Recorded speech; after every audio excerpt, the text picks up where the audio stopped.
और अब आपको बताते हैं कैसे बांग्लादेश से आतंकी साजिश रची जा रही है। बहुत बड़ी खबर है, न्यूज़ 18 इंडिया के ओपी तिवारी की एक्सक्लूसिव रिपोर्ट है कि भारत बांग्लादेश सीमा पर आतंक की नई साजिश रची जा रही है। न्यूज़ 18 इंडिया पर हम इसका बहुत बड़ा पर्दाफाश करने जा रहे हैं।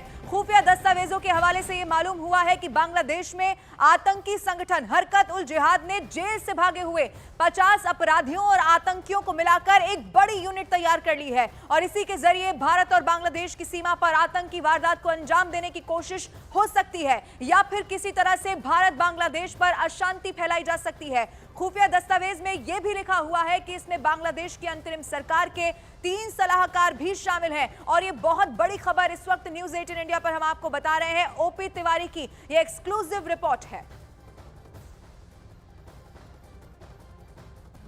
पाकिस्तानी खुफिया एजेंसी आईएसआई नहीं चाहती कि भारत और बांग्लादेश के बीच तनाव किसी भी कीमत पर कम हो। यही कारण है कि बांग्लादेश में बने इस नए आतंकवादी संगठन को हथियारों के साथ साथ वो पूरी तरह से पैसा भी दे रही है और इसी पैसे के लालच में बांग्लादेश की अंतरिम सरकार के 3 बड़े सलाहकार भी इस आतंकवादी संगठन के साथ जुड़ गए हैं। यानी आने वाले दिनों में ये आतंकवादी संगठन भारत बांग्लादेश सीमा पर कोई ऐसा गुल खिला सकता है जिसके चलते भारत और बांग्लादेश के बीच तनाव और ज्यादा बढ़ सकता है।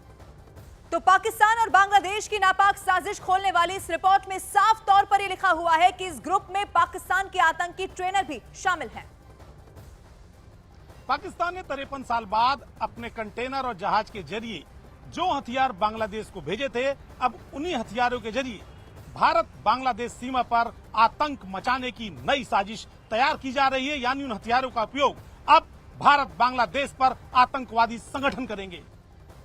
और अब आपको बताते हैं कि उस खुफिया दस्तावेज में हूबहू क्या लिखा हुआ है। न्यूज़ 18 इंडिया के पास वो खुफिया दस्तावेज मौजूद है, आपको दिखाते हैं। बांग्लादेश के आतंकवादी संगठन हरकत उल जिहाद ने जेल से भागे या छोड़े गए व्यक्तियों और आतंकवादियों के एक दल जिसमें 50 ये शख्स शामिल बताए जा रहे हैं, इसका गठन कर दिया है। बांग्लादेश की मौजूदा अंतरिम सरकार के 3 सलाहकार जिसमें मुख्य सलाहकार डॉक्टर हफीज नजरुल का नाम शामिल है। इसके अलावा बांग्लादेश जमात इस्लामी के कुछ सदस्य भी इसमें शामिल है। इस आतंकवादी समूह से ये जुड़े हुए बताए जा रहे हैं और इसी समूह में पाकिस्तानी मूल के ट्रेनर शामिल हैं और वो बीएसएफ पर हमला करने या फिर जवाबी कार्रवाई के लिए बीएसएफ को उकसाने की बहुत बड़ी योजना बना रहे हैं। अब इससे सीमा पर शांति और सद्भाव बिगड़ेगा और सीमा पर लोगों में भय का जो भावना है वो पैदा हो सकेगी। ये बहुत बड़ा खुलासा इस वक्त न्यूज़ 18 इंडिया पर हम आपको करके दिखा रहे हैं। आपको ये भी बता दें कि दूसरी तरफ शेख हसीना ने यूनाइटेड किंगडम अवामी लीग की वर्चुअल बैठक में बयान दिया है जिसमें उन्होंने आरोप लगाया है कि मोहम्मद यूनुस की अंतरिम सरकार ने बांग्लादेश को पूरी तरह से बर्बाद कर दिया है और बांग्लादेश एक आतंकी राष्ट्र में अब बदल चुका है। शेख हसीना ने कहा है कि उन्होंने बांग्लादेश की जनता का भाग्य बदला, लेकिन उनकी सरकार का तख्ता पलट करने के बाद यूनुस सरकार और बांग्लादेश की आतंकी सेना ने मिलकर सब कुछ बर्बाद कर दिया, जिसका जवाब हत्यारे मोहम्मद यूनुस को बांग्लादेश की जनता जरूर देने वाली है। आपको यह भी बता दें कि शेख हसीना ने बांग्लादेश की जनता से अपील कर दी है कि लोग एकजुट हों और मोहम्मद यूनुस की फांसीवादी सरकार को हटा दिया जाए ताकि बांग्लादेश का भविष्य बेहतर हो सके।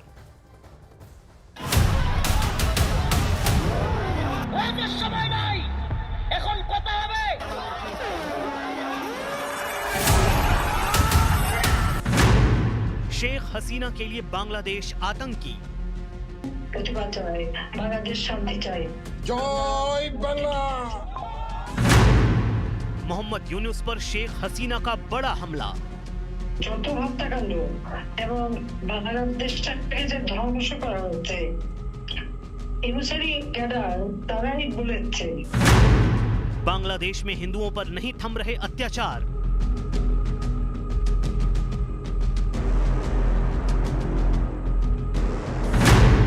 भारत के अलग अलग शहरों में विरोध प्रदर्शन।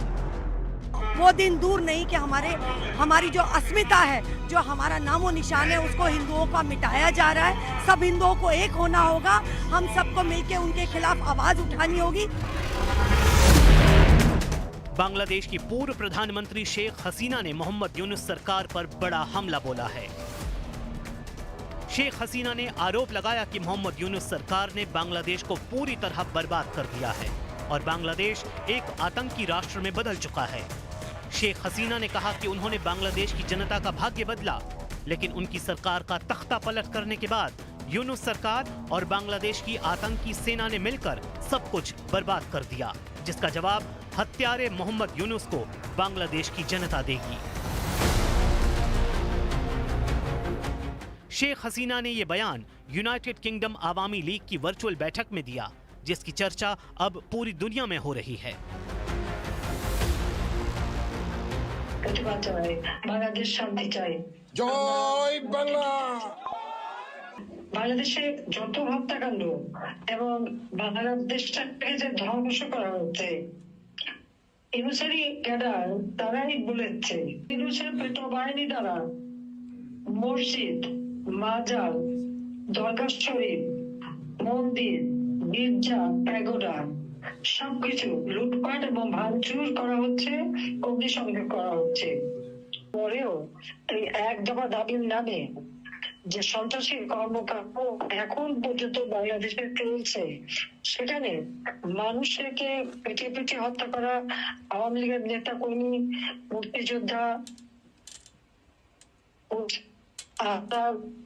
এবং সংখ্যালঘু সম্প্রদায় তাদের উপর যে জুলুম शेख हसीना का यह बयान ऐसे वक्त में आया है जब हिंदुओं और अल्पसंख्यकों पर हिंसा को लेकर बांग्लादेश की मोहम्मद यूनुस सरकार सवालों के घेरे में है।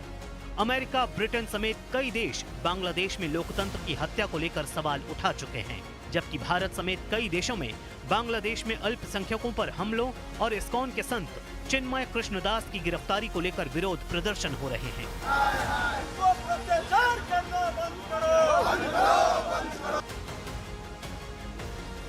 आज ही भारत के विदेश सचिव विक्रम मिस्री बांग्लादेश के दौरे पर पहुंचे, जहां उन्होंने बांग्लादेश के विदेश सचिव मोहम्मद जसीमुद्दीन के साथ बातचीत की। बांग्लादेश में शेख हसीना सरकार के तख्ता पलट के बाद ये भारत की ओर से पहला उच्च स्तरीय दौरा है।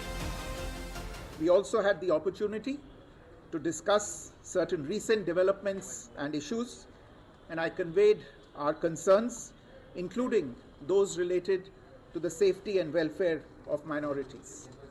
We also discussed some regrettable incidents of attacks on cultural, religious and diplomatic properties. हमारा विदेश सचिव जब गए हैं वहाँ, तो कुछ ना कुछ हाल ढूंढेंगे कि वहाँ के सरकार के साथ कैसे अच्छा संबंध बनाया जाए, क्योंकि हमारा जो बायलैटरल रिलेशन था वो बहुत ही बढ़िया था बांग्लादेश के साथ। वो किसी तरीके से अगर खराब ना हो, इसका प्रयास तो चलेगा। और इस घटना के ऊपर जांच कराना चाहिए और प्रोटेक्शन देना चाहिए हिंदू लोगों को, और इसके साथ साथ जो दूसरे जो कम्युनिटी के लोग हैं वो लोगों का जो क्रेजीनेस है इसको बंद करना चाहिए।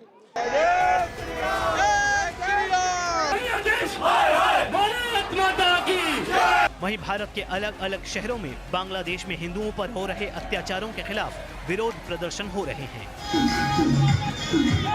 हापुड़ में हिंदू समाज के लोगों ने बांग्लादेश के विरोध में रैली निकाली, तो बदायूं और गाजियाबाद में भी लोगों ने बांग्लादेश में हिंदुओं पर हो रहे हमलों के खिलाफ आवाज उठाई।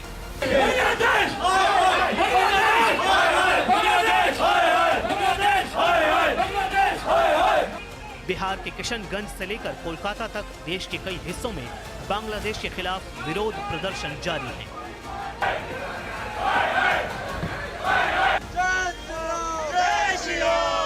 इस बीच केंद्रीय मंत्री गिरिराज सिंह ने राहुल गांधी पर बड़ा हमला बोला है। उन्होंने कहा, राहुल गांधी को ये बात समझनी चाहिए कि ये बांग्लादेश का आंतरिक मामला नहीं, क्योंकि जो डीएनए भारत के हिंदुओं का है वही डीएनए बांग्लादेश के हिंदुओं का है।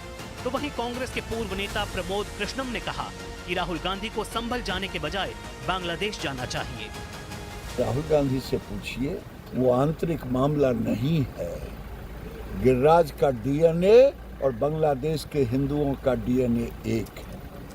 अगर ये राहुल गांधी को भले लगेगा, फारूक को भले लगेगा कि इन लोगों का डीएनए नहीं है। संभल की सरकार ने, संभल की पुलिस प्रशासन ने, उत्तर प्रदेश की सरकार ने दंगों पर पूरा नियंत्रण किया। राहुल गांधी को इतना ही ज्यादा शौक है तो वो जरा एक बार बांग्लादेश। उधर आज पश्चिम बंगाल की मुख्यमंत्री ममता बनर्जी ने बांग्लादेश नेशनलिस्ट पार्टी के नेता रुहुल कबीर रिजवी के उस बयान का भी जवाब दिया, जिसमें उन्होंने कहा था कि अगर भारत चटगांव मांगेगा तो हम बंगाल, बिहार और ओडिशा सब वापस ले लेंगे। इससे पहले भी ममता बनर्जी ने बांग्लादेश में हिंदुओं पर हो रहे अत्याचारों को लेकर चिंता जताई थी उन्होंने कहा था कि बांग्लादेश के मुद्दे पर केंद्र सरकार जो भी फैसला लेगी, पश्चिम बंगाल सरकार उसका समर्थन करेगी। उन्होंने ये भी कहा कि अगर बांग्लादेश में इसी तरह हिंसा होती रही तो हम अपने लोगों को वापस लाने के लिए राजी हैं। हम आधी रोटी खाकर रहेंगे, लेकिन उन्हें खाने पीने की कोई कमी नहीं होने देंगे। কিন্তু এত বড় হিম্মত আপনাদের কেন কারো নেই যে বাংলা, বিহার, উড়িষ্যা সব নিয়ে নেবেন আর আমরা বসে বসে ললিপপ খাবো? এটা ভাববার কোনো কারণ নেই।